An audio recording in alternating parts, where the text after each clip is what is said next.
ఈరోజు మనం భారతదేశంలోని అత్యంత అద్భుతమైన శిల్పకళా వైభవాల్లో ఒకటైన ఒడిశాలోని కోణార్క్ సూర్య దేవాలయం గురించి తెలుసుకుందాం.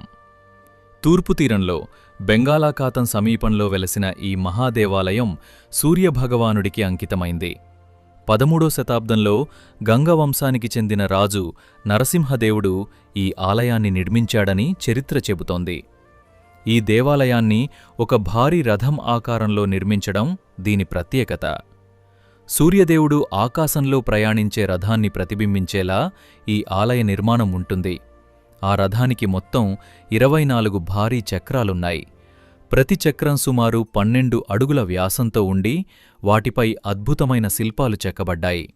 అంతేకాదు, ఈ చక్రాలు కేవలం అలంకరణ కోసం మాత్రమే కాదు, ప్రాచీన కాలంలో వీటిని సూర్య ఘడియారాలుగా ఉపయోగించేవారని చెబుతారు.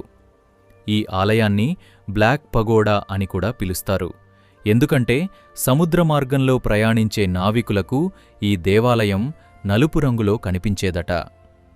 కోణార్క్ ఆలయంలోని శిల్పాలు ప్రపంచవ్యాప్తంగా ప్రసిద్ధి చెందాయి. దేవతలు, నర్తకులు, సంగీతకారులు, జంతువులు మరియు దైనందిన జీవన విధానాలను ప్రతిబింబించే శిల్పాలు ఆలయం అంతటా కనిపిస్తాయి.